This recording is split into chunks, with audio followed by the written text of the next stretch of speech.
고등학생 시절 대학 등록금을 벌기 위해 새벽마다 신문을 배달하던 저에게 젊은 청년이 대단해라며 직접 나와 신문을 받아가던 부자 할아버지가 계셨습니다. 그런데 어느 날부터 이틀 동안이나 모습을 보이지 않더라고요.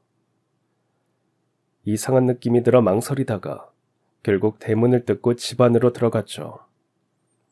그 안에서 마주한 끔찍한 광경에 그대로 기절하고 말았습니다. 이 사연은 제가 고등학생이던 시절, 그리고 그 이후에 제 인생을 완전히 바꿔놓은 한 사람에 대한 이야기입니다. 아직도 그날을 떠올리면 마음 한구석이 저릿하고 눈시울이 뜨거워집니다. 그래서인지 이 이야기를 꺼내는 게 늘 조심스럽더라고요. 시간이 참 많이 흘렀는데도 말이죠. 머리카락은 제법 희끗해졌고 손등엔 주름이 자리를 잡았지만 마음 한구석엔 여전히 어린 시절의 제가 살아있습니다. 그 아이는 지금도 매일 밤 할머니 손을 떠올리며 잠에 들곤 합니다. 저에게 부모님은 아주 어린 시절의 몇 장면으로만 남아있습니다. 부모님은 늘 일에 바쁘셨고 할머니는 부엌에서 음식하랴, 젖 챙기랴 분주하셨죠. 그래도 그분들이 살아계시던 시절 우리 집엔 따뜻한 온기가 있었습니다. 그런데 그 온기는 제가 7살 되던 어느 봄날 산산이 흩어져 버렸습니다. 그날도 저는 할머니께 맡겨져 있었고 부모님은 근처 읍내로 장을 보러 나가셨죠. 어느 하나 별다를 것 없는 평범한 날들 중 하루였어요. 어렸을 때 제 일상은 참 평범했어요. 부모님은 할머니가 농사지으신 작물을 시장에서 팔면서 함께 장사를 하시며 맞벌이를 하셨고, 저는 시골 마을에 아버지가 나고 자란 그 집에서 할머니 손에서 자랐죠. 그래서 학교를 마치고 집에 오면 늘 똑같이 기다리고 계시던 할머니가 계셨고요. 밭일 하시다가도 제가 올 시간이면 꼭 마당 앞 평상에 나와 계셨습니다. 그런 할머니를 보면 저는 가방도 내려놓기 전에 달려가 안겼죠. 할머니 품은 세상에서 가장 따뜻하게 느껴졌어요. 그날도 마찬가지였어요. 해가 지기 시작할 무렵 붉게 물든 하늘을 바라보며 근처 친구의 집 마당에서 고무줄 놀이를 하고 있었죠. 그 집 마당에서 놀고 있으면 저희 집이 잘 보여 할머니도 마음을 놓으셨거든요. 한참 놀고 있는데 멀리서부터 동네 어른들이 다급한 걸음으로 저희 집 쪽으로 걸어오는 게 보이더라고요. 처음엔 그냥 어른들끼리 급한 일이 있나 보다 했는데 그분들이 저희 집 쪽으로 발걸음을 옮기시고 목소리가 점점 커지더니 대문 밖으로 할머니가 나오시더군요. 그 순간을 저는 지금도 또렷하게 기억합니다. 할머니는 그분들의 말을 듣자마자 마치 몸에서 힘이 빠져나간 듯 그대로 주저앉으셨거든요. 그리고는 어린 제가 한 번도 본 적 없는 모습으로 울부짖듯 우시는 게 보였습니다. 평소엔 조용히 웃기만 하시던 분이 친구 집 마당까지 떠나갈 듯 우시더라고요. 그때까지도 저는 아무것도 몰랐어요. 할머니가 우시는 것도 어른들이 어찌할 줄 몰라 하는 것도 그냥 무섭게만 보였죠. 하지만 할머니의 그 눈물의 이유를 알고 나서야 제 세상도 함께 무너졌습니다. 부모님이 타고 계시던 승용차가 반대편에서 오던 대형 트럭과 정면으로 충돌했대요. 중앙선을 넘은 트럭이었다고 하더라고요. 순식간에 일어난 사고였고 현장에서 2분 다 돌아가셨습니다. 그날 이후 제 일상은 완전히 바뀌었고요. 엄마 아빠는 이제 더 이상 퇴근 후에 전화하지 않으셨어요. 엄마 곧 집에 도착해. 조금만 기다려. 그 목소리를 들으며 매일 설레는 마음이었는데 더 이상 그러질 못했죠. 드르렁 소리를 내던 아빠의 차도 더 이상 집 앞으로 오지 않았고 할머니는 하루하루 주름이 깊어지셨습니다. 그런 변화 속에 저는 더 이상 철없는 아이가 아니게 되었고요.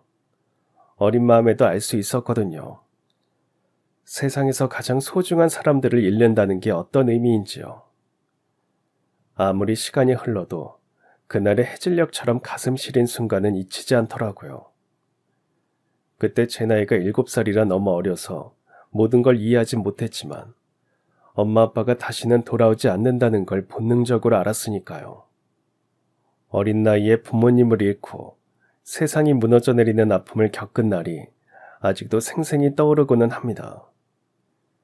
그날 이후 저는 자주 울다 지쳐 잠들곤 했고 꿈속에서도 엄마를 찾으며 잠꼬대를 하던 아이가 되었죠. 아무도 대답해주지 않는 허공에 엄마 아빠를 부르던 제 목소리는 어둠 속에 덩그러니 울려 퍼지기만 했습니다. 갑작스러운 교통사고로 부모님이 함께 떠난 후 세상에 홀로 남겨진 줄만 알았던 제 앞에 한 사람, 제 할머니가 조용히 손을 내밀어 주셨던 거고요.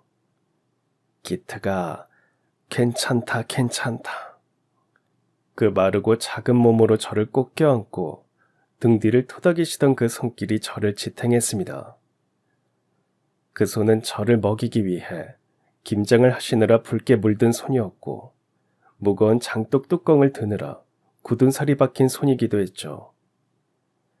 할머니 당신도 자식을 잃은 슬픔에 뼛속이 시렸을 텐데 눈물 흘릴 새도 없이 저를 먼저 감싸주셔야 했던 분이기도 했던 겁니다. 부모님 장례를 마치고 상복을 벗기도 전에 제 작은 손을 잡고 돌아와 방에 새요를 펴주시던 그 순간을 저는 잊지 못합니다. 부모님이 안 계신 그 허전함이 그 온기에 쌓여 데워지는 것 같았거든요. 할머니는 그 후로도 저를 위해 겨울이면 낡은 연탄아궁이에 새벽같이 불을 지피고 냉기에 곱은 손으로 도시락을 싸주셨습니다. 우리 기특이 공부하려면 밥심이 있어야지. 매일 아침 그 말과 함께 따뜻하게 싸주신 할머니의 보리밥 도시락은 그 어떤 만찬보다 따뜻하고 값진 한 끼였고요. 운동화 바닥이 닳아 제 발이 시릴까봐 헌 신문지를 구겨 깔아 넣어주시던 분이었습니다. 할머니 자신보다도 더 건강한 제가 눈길에 넘어질까 싶어 본인 무릎이 아프시면서 등하굣길을 매일같이 따라 걸어주신 분이었으니까요. 할머니는 그렇게 당신 삶을 다해 저를 지켜주셨습니다. 자신의 노후와 건강, 기쁨까지도 기꺼이 내려놓고 저라는 어린 생명 하나를 살리기 위해 남은 생을 모두 바치신 분이었던 겁니다. 그랬기에 가난했지만 저는 결코 외롭지 않았습니다. 어머니의 손길이 그리울 때마다 할머니의 손이 그 자리를 채워주었고 아버지의 목소리가 그리울 때마다 할머니의 낮고 단단한 말투가 저를 일으켜 세워주었죠. 그러던 어느 날 할머니께서 하시던 말씀이 아직도 제 귀에 선합니다. 사람은 말이다. 마음만 따뜻하면 그게 제일 부자야. 너는 마음이 따뜻한 애야. 그거 하나면 세상 살아가는데 부끄러울 게 없단다. 그 말이 제 인생을 지탱하는 기둥이 되더라고요.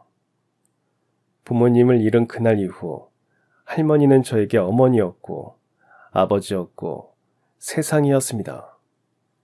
할머니까지 안 계셨다면 저는 이 세상에 무너지듯 주저앉았을 겁니다. 그래서 아직도 그날을 떠올릴 때면 마음 한구석이 쓰라리고요. 부모님이 떠나셨다는 것도 아팠지만 저를 지켜주신 할머니의 품이 얼마나 따뜻했는지를 떠올리면 눈시울이 붉어지고는 하죠. 제가 아주 어릴 때부터 할머니 무릎은 늘 성치 않으셨어요. 계단 몇 칸을 오르시는데도 숨을 고르셔야 했고 장에 다녀오신 날이면 종일 찜질팩을 무릎에 올리고 계셔야 했으니까요. 그런데도 바쁘게 움직이시던 할머니는 늘 웃으셨죠. 우리 손주 공부하는데 방해되면 안 되지. 그런 할머니를 지켜보며 자란 저는 늘 마음이 급했어요. 남들보다 빨리 철이 들었다고 할까요? 어느 날 우연히 친구 엄마가 하는 말을 들었거든요. 돈 없으면 대학도 못 보내는 거야. 그 말이 이상하게도 제 가슴에 박혀버리더라고요. 그리고 그날 이후 전 뭔가에 쫓기듯 살았던 것 같아요. 성적표에 흠집이 생길까봐, 장학금을 놓칠까봐, 혹시 할머니가 저 때문에 더 고생하실까봐 마음을 졸이며 전전긍긍하게 됐고요. 초등학생 주제에 그런 생각을 했던 걸 보면 참 애늙은이였던 것 같습니다. 학교 마치고 집에 오면 할머니는 늘 쪼그려 앉아 부엌에서 밥을 짓고 계셨어요. 할머니가 무릎 아프다는 말을 안 하셔도 전 알았죠. 손등으로 땀을 훔치시면서 제 눈치를 보시는 그 표정이셨거든요.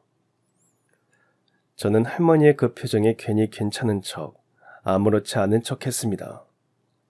할머니, 나 밥 많이 먹을게. 그러니까 힘내. 그렇게 말하면 할머니는 더 아프신 무릎을 붙잡고 웃으셨어요.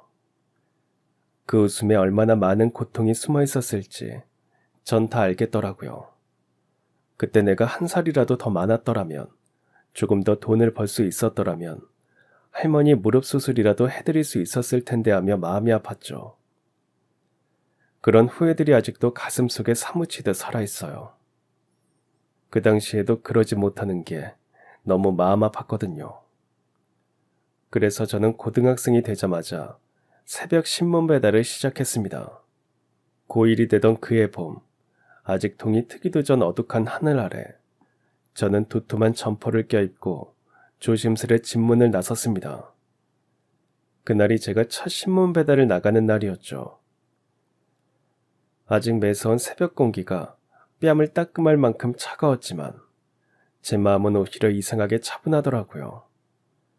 긴장보다는 다짐이 제 마음속에서 더 크게 느껴졌으니까요. 이제부터는 내가 할머니를 지켜드릴 차례야. 나름 다부진 각오를 하며 신문 배급소를 찾았고요. 그 새벽 조그만 자전거 뒤에 묶은 바구니에는 꽤 묵직한 신문 뭉치가 실려 있었어요. 조금 돌다 보니 손끝이 얼얼했지만 그 무게마저도 저에겐 의미 있게 느껴졌죠. 처음엔 조심조심 한 집 한 집 주소를 확인하면서 신문을 놓기 시작했습니다. 몇 번의 실수도 했고 어느 집에선 반려견이 짖어대는 바람에 깜짝 놀라 뛰어가기도 했죠. 아직 세상이 잠들어 있는 시간, 조용한 골목을 달리면서 생각이 많아졌습니다. 이 시간에 내가 뭐하고 있는 거지? 그러다가도 할머니가 더 이상 힘들지 않게 제가 스스로 대학 등록금을 벌 생각을 하며 마음을 다스리기도 했습니다. 그래, 이 정도는 운동도 할 겸 괜찮아. 할머니를 조금이라도 덜 힘들게 해드릴 수 있다면 이 정도쯤은 괜찮아. 가끔 자전거를 멈추고 숨을 고르다 보면 가로등 불빛 아래로 보이던 할머니의 얼굴이 떠오르더라고요. 밥상 옆에서 조용히 제 얼굴을 바라보시던 그 눈빛, 아픈 무릎을 주무르면서도 항상 미소 짓던 그 입가의 주름까지 떠올랐죠.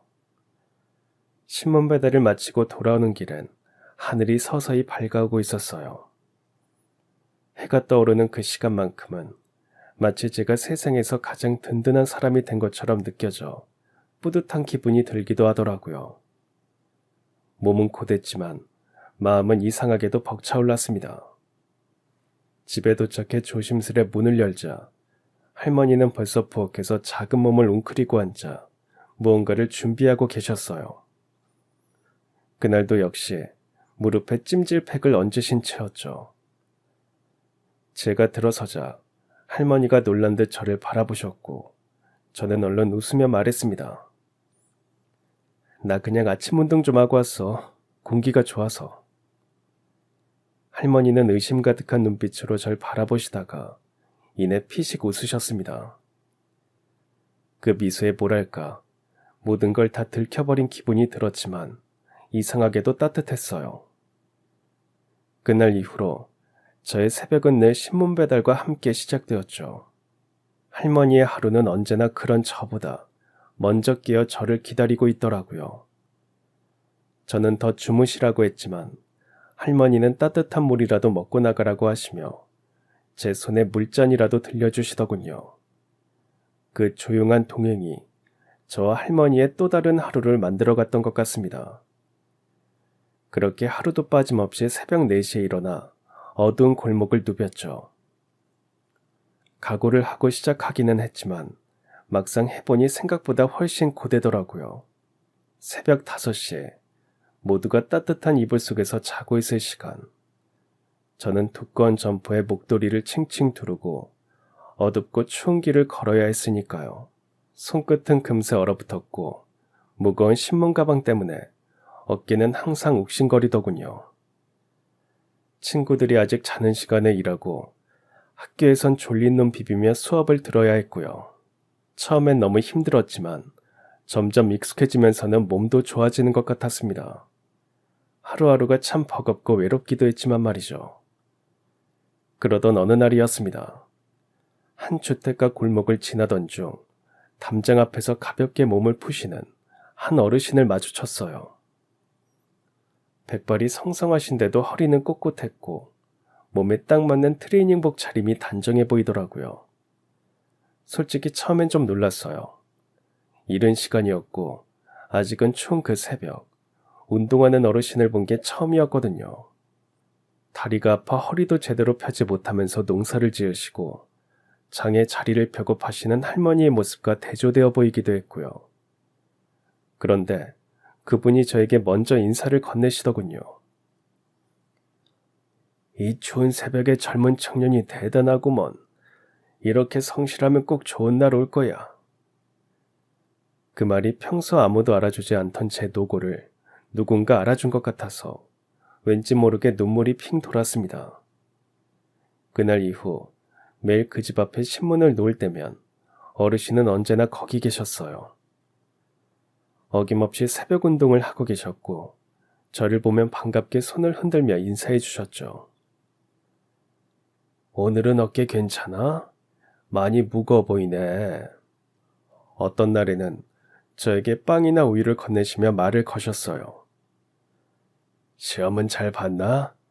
그래도 공부가 먼저야. 몸 너무 무리하지 말고. 짧은 대화였지만 그 몇 마디가 제 하루를 든든하게 해줬습니다. 유난히 춥던 날, 어르신은 호호 불며 따뜻한 팥주머니를 제 손에 쥐어주시기도 했어요.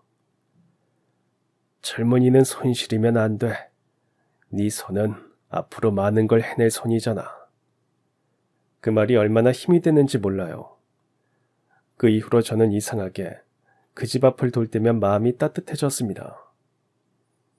어르신과의 짧은 인사, 몇 마디 안 되는 대화였지만 그건 분명 저에게 응원이었고 위로였던 것 같아요.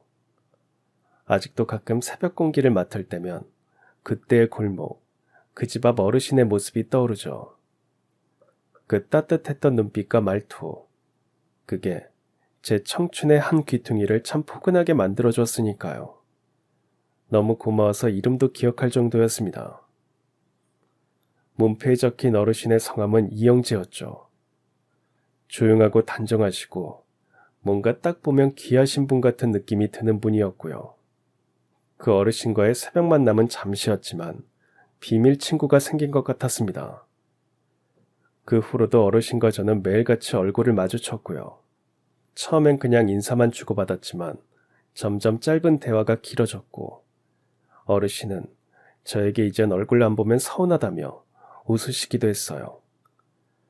어느 날은 어르신이 담벼락에 작은 접이식 의자를 놓고 계셨습니다. 잠깐 앉아. 젊은 사람도 숨 좀 돌려야지.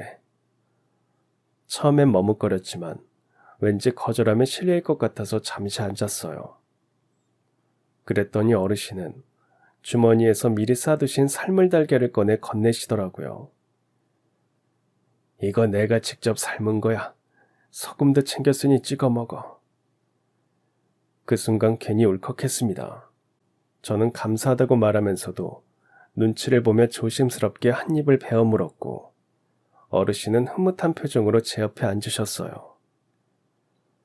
그날부터 가끔씩 제가 신문을 놓고 나면 어르신과 잠시 골목에 나란히 앉아 이런저런 이야기를 나누게 됐습니다. 처음엔 어르신이 제 걱정을 더 많이 해주셨어요. 요즘 밥은 잘 챙겨 먹고 다녀? 날도 추워지는데 감기 조심해야 해. 그 말씀이 어찌나 따뜻하게 느껴지던지 모릅니다. 마치 오래된 친척처럼, 아니, 이웃 할아버지처럼 느껴지더라고요.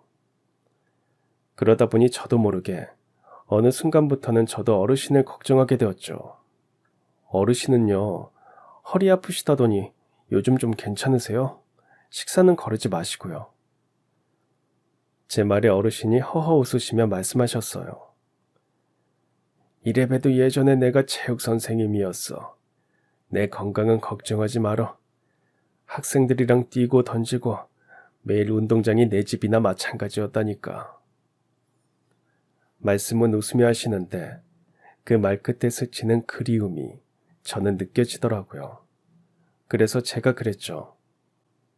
요즘도 다른 운동 좀 하세요? 매일 새벽에 나와서 스트레칭만 하시는 거 아니에요? 예전만큼은 아니더라도 가볍게라도 걸으셔야죠. 그러자 어르신이 저를 바라보시며 조용히 웃으셨어요. 안 그래도 이젠 무릎이 말을 안 들어. 그래도 가끔은 걸어. 옛날 생각도 나고 몸도 좀 풀리라고. 걱정해줘서 고마워. 그 이야기를 들으니 괜히 마음이 짠하더라고요. 그래서 저도 조심스레 저희 할머니 이야기를 꺼냈어요.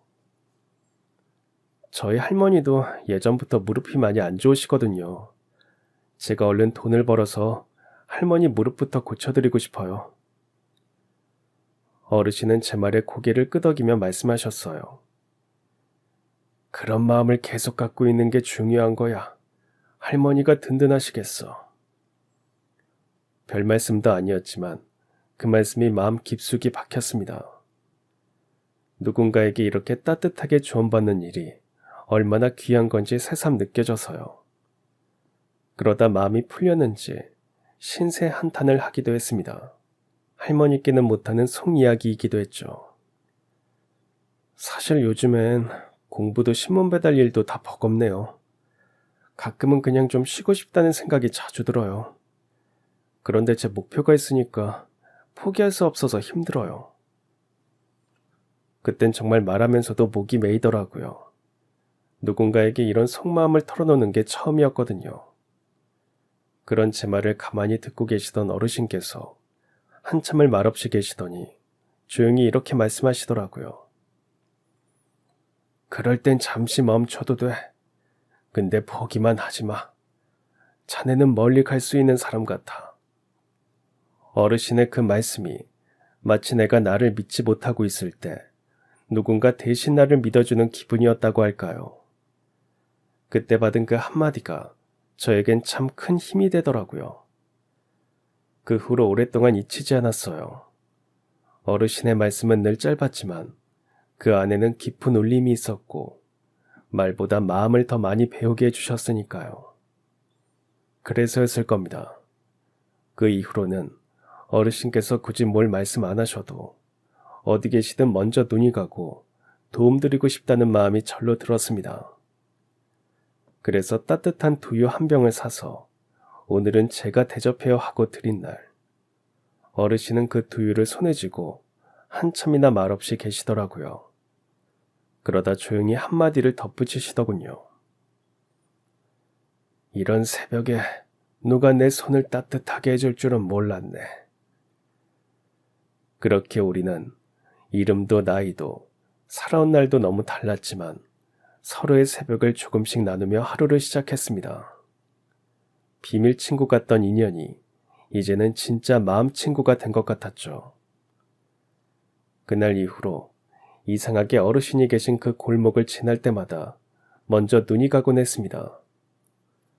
어두컴컴한 새벽, 신문 가방을 메고 자전거를 타고 지나가면 어르신은 늘 그 자리에 앉아 계셨으니까요.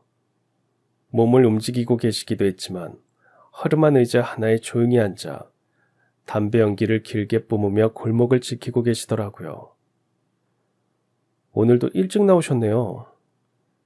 인사를 건네는 저에게 어르신은 고개를 끄덕이며 한마디 툭 던지셨습니다. 이 골목은 자네가 제일 먼저 지나가지. 이제 익숙해졌어. 그래서 그런가 조금 늦으면 걱정돼. 별것 아닌 말 같았지만 그 짧은 한마디가 제 마음을 데워주곤 했습니다. 아침마다 마주치며 그렇게 인사를 주고받다 보니 어느새 자연스러운 모습이 되었죠. 한겨울이 되어 손이 얼어붙을 만큼 추웠던 어느 날엔 어르신이 낡은 털장갑을 벗더니 종이봉투 하나를 내미시더라고요. 안에는 김이 모락모락 나는 땅콩과 삶은 달걀이 들어있더군요. 새벽마다 다니면 허기질 텐데 이거나 좀 먹어.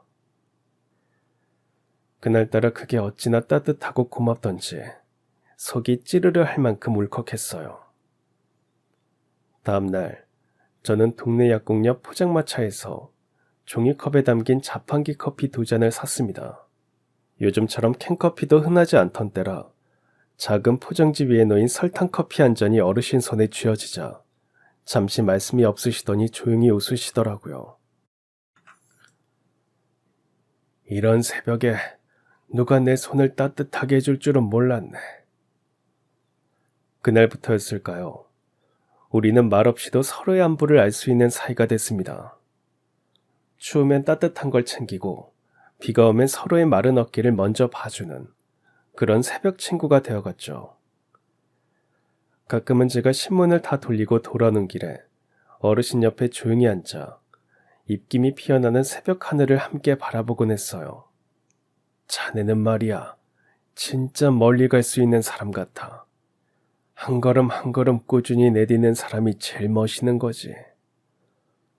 어르신의 그 말씀이 마음속 깊이 오래 남았습니다. 세상이 차갑게 느껴질 때마다 그 새벽 골목의 말 한마디가 저를 다시 일으켜줬고요. 이름도 나이도 살아온 길도 다르지만 우리는 서로의 새벽을 함께 건너는 마음 친구가 됐던 겁니다. 그러던 어느 날이었어요. 늘 그렇듯 새벽 공기를 가르며 신문 배달을 하러 골목을 지날 때였죠. 그 시간 같은 자리에 늘 앉아 계시던 이영재 할아버지가 안 보이시는 거예요. 그 순간 어딘가 텅 빈 듯한 기분이 들었습니다. 익숙한 풍경에서 뭔가 하나 빠져 있다는 게 이렇게 허전한 일이구나 싶었죠. 처음엔 별일 아니라고 넘겼어요. 오늘은 늦잠 주무시나 보다. 어르신들도 피곤할 땐 푹 쉬셔야지. 괜히 혼잣말처럼 그렇게 말하면서 마음을 다독였어요. 저희 할머니도 연세가 더 드시면서 자주 감기 기운에 몸살을 앓으시곤 했으니까요. 나이 들면 날씨 하나에도 몸이 휘청거리기도 하잖아요. 그래서 더 그런가 별일 아닐 거라 스스로 위로했죠. 하지만 그 다음날 아침도 또 그 다음날도 할아버지는 그 자리에 계시질 않더라고요. 왠지 모를 불길한 예감이 슬며시 마음 한구석을 타고 올라왔죠. 그 자리를 슥 지나가는데 이상하게 가슴이 조이듯 답답했어요. 괜찮으신 거 맞지? 그 생각이 머릿속을 맴돌았어요. 그나마 신문이 없어져 있는 걸 보고선 늦게라도 일어나셔서 챙겨가셨구나 싶어 괜히 안도하며 돌아서기도 했지만 말이죠. 하지만 그게 다는 아니었어요. 그 자리에 앉아 신문을 읽으며 날 보며 웃어주시던 그 눈빛이 자꾸 떠오르고 그게 사라졌다는 게 실감이 안 나더라고요. 정말 아무 일 없었으면 좋겠다는 마음이 간절하게 들 뿐이었죠. 괜히 마음이 쿵 내려앉는 아침이 며칠간 이어졌습니다. 소중한 존재가 사라질까봐 걱정이 되더라고요. 그게 얼마나 무서운 일인지 저는 이미 깊이 알고 있었기에 더 무서웠던 것 같아요. 부모님이 사고로 갑자기 돌아가시고 나서 10년을 할머니와 보내며 그 상실된 마음을 추스르기까지 얼마나 힘든지 알고 있었으니까요. 그런 생각이 들고 나니 괜히 마음이 불안하더라고요. 그 다음날도 두려운 마음으로 어르신이 사시는 그 골목으로 신문을 배달하러 들어섰습니다. 그런데 그 순간 등골이 서늘해졌습니다. 어제자 신문이 어르신 댁 문 앞에 그대로 놓여 있는 겁니다. 그 신문이 그 자리에 그대로 있는 것을 보는 순간 심장이 쿵 하고 내려앉더라고요. 정말 무언가 아주 안 좋은 일이 벌어졌다는 직감이 강하게 밀려왔습니다. 주위를 둘러봤지만 골목엔 사람 하나 없었고 저는 조심스럽게 대문 앞으로 다가갔죠. 손이 덜덜 떨리는데도 대문 손잡이를 꽉 쥐고 흔들었습니다. 대문은 덜컹덜컹 소리를 내긴 했지만 문은 굳게 잠겨 열리지가 않았어요. 불안한 마음에 주먹으로 두드리기 시작했습니다. 할아버지, 저 윤지예요.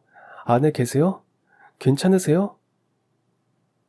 문 앞에서 계속 소리치며 문을 두드렸지만 안에서는 아무런 기척도 없더라고요.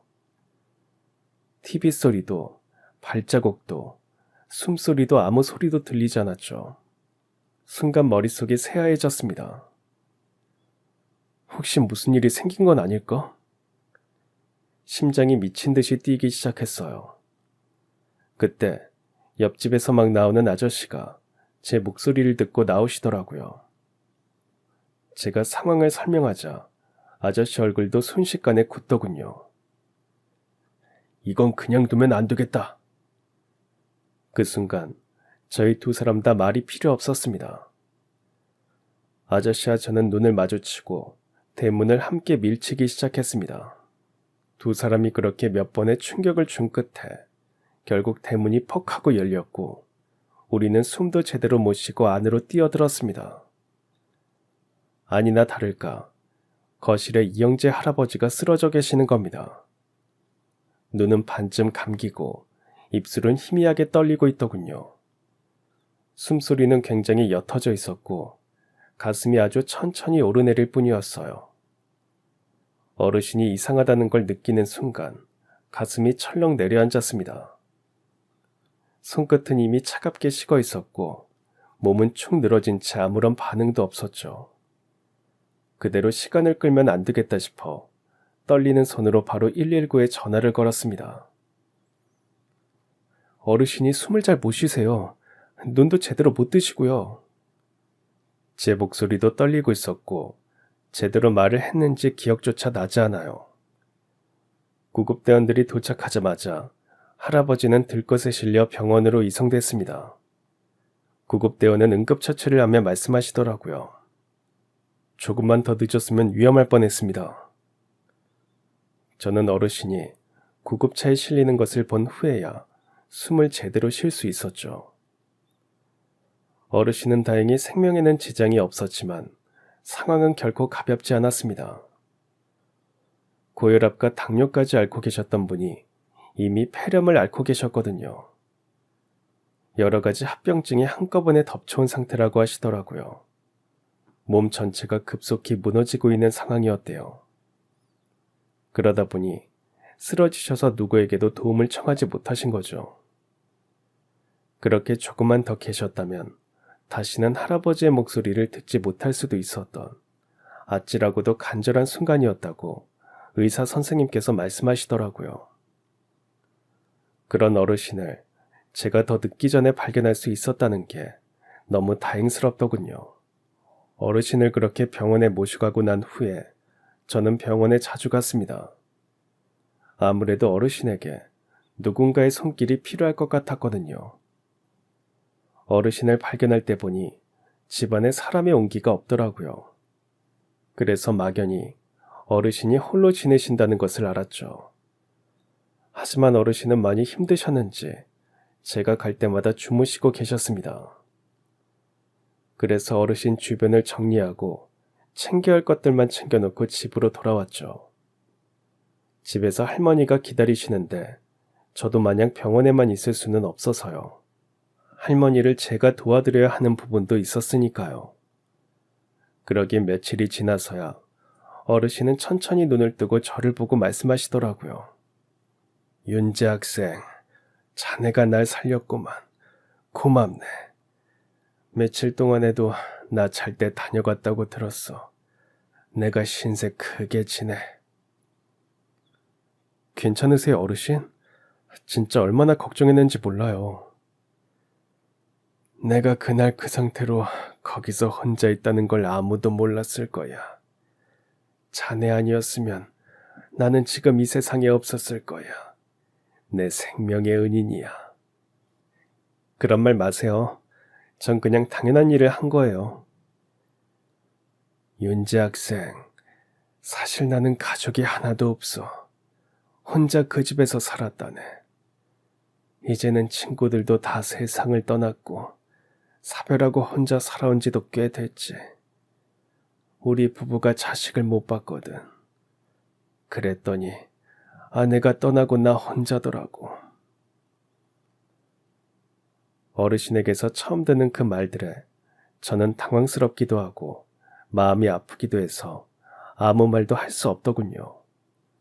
그래서 조용히 어르신의 손을 잡고 어르신을 바라보았습니다.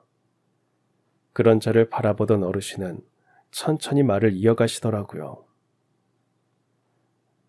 처음엔 그냥 신문 받는 게 다였는데 어느새 자네가 기다려졌지. 누가 나한테 아침마다 안부 인사를 건넨 게 몇 년 만인지 몰라. 그런 어르신께 저는 웃으면서 대답을 했습니다.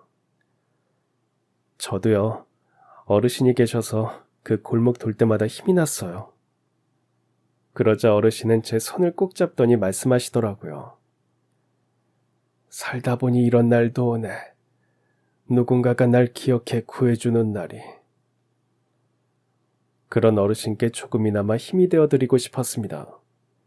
그동안에는 제가 어르신께 도움을 많이 받았으니까요. 앞으로는 저 있어요. 어르신 혼자 아니세요. 진심을 담은 제 말에 어르신은 아무 말 없이 고개를 끄덕이셨고 그 눈빛엔 수십 년을 버텨낸 고독과 처음 느끼는 안도가 함께 담겨 있는 것 같았죠.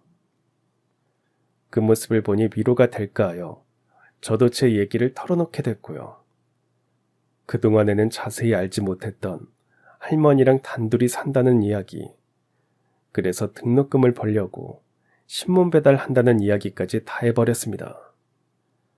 어려운 사람들끼리 그렇게 마음을 의지하는 게 좋을 것 같았거든요.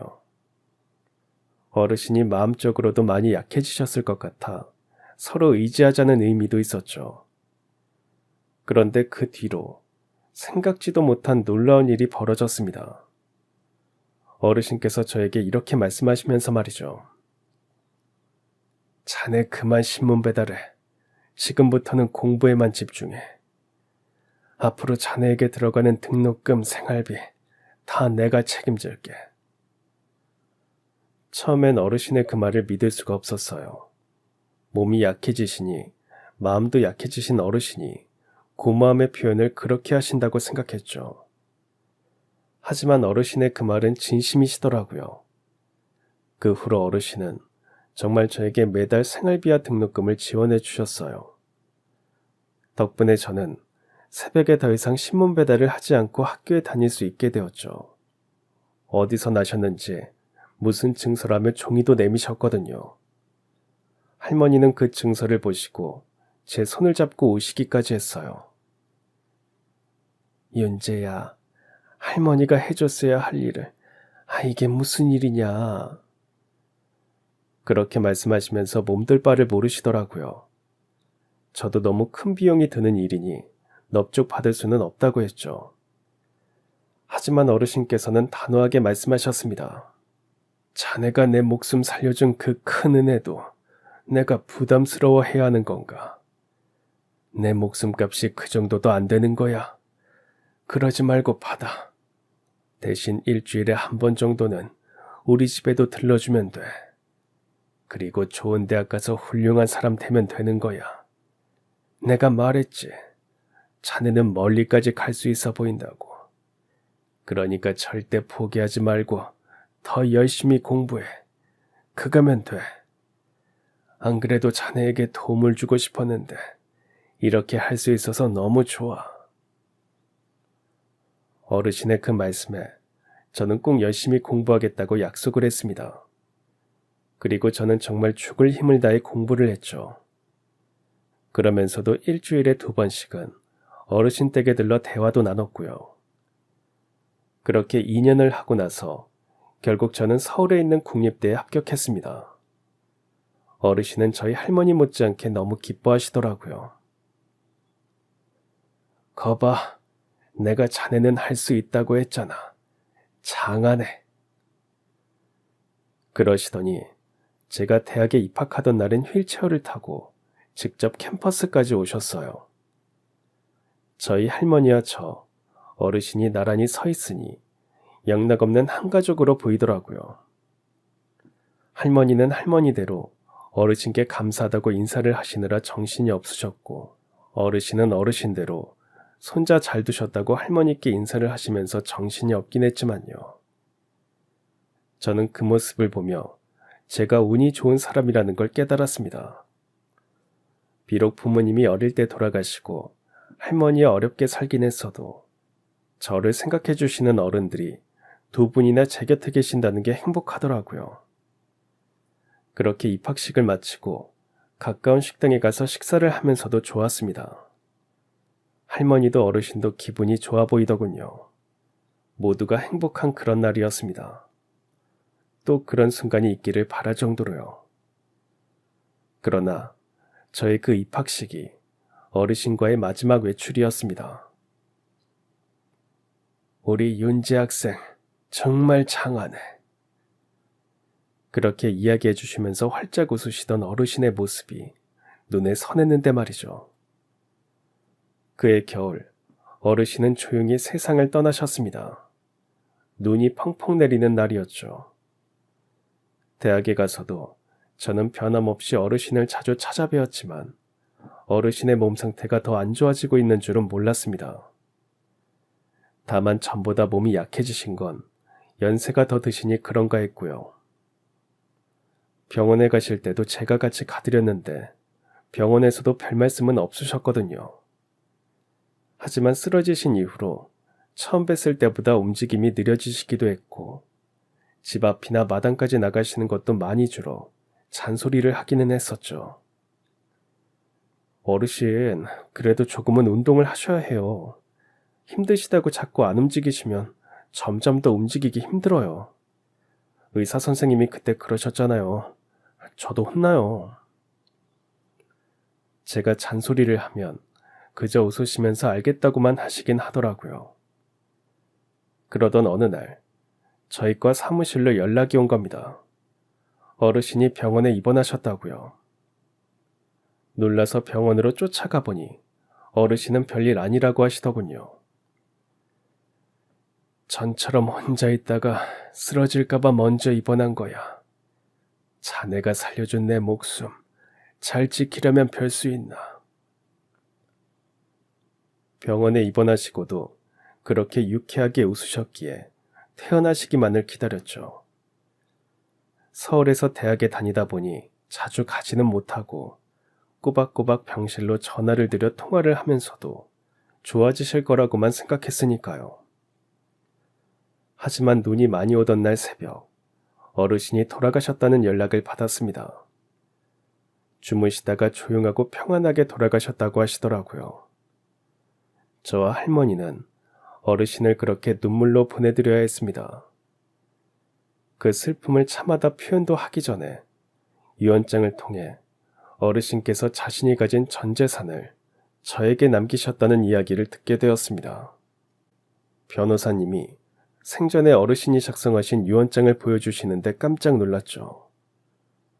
병원 장례식장에 덩그러니 남겨진 의자에 앉아 떨리는 손으로 유언장을 펼쳤어요. 윤지 학생은 내게 마지막 가족이었다. 그 짧은 한 문장에 제 가슴이 무너졌습니다. 말끝마다 웃음을 띠던 어르신의 목소리가 귓가에 아른거렸어요. 마지막 가족이라고 그토록 아프게 말씀하셨는지 이유를 알 것 같았고요. 매번 저에게 따뜻한 밥을 챙겨주셨고 제 이름을 그렇게도 자주 불러주셨던 분이었죠. 어르신과의 모든 순간이 한꺼번에 밀려왔습니다. 어르신. 입술을 깨물며 유언장을 가슴에 꼭 끌어안는 순간 꾹 눌러왔던 감정이 터져버리더군요. 그래서 저는 어린아이처럼 엉엉 소리를 내어 울고 말았어요. 장례식장의 고요한 공기 속에서 처절하게 오열하고 말았죠. 그렇게 어르신의 장례를 치러드리고 저는 감사하는 마음으로 더 열심히 살았습니다. 대학을 졸업할 때도 수석을 하였고 소위 대기업에 취직도 했죠.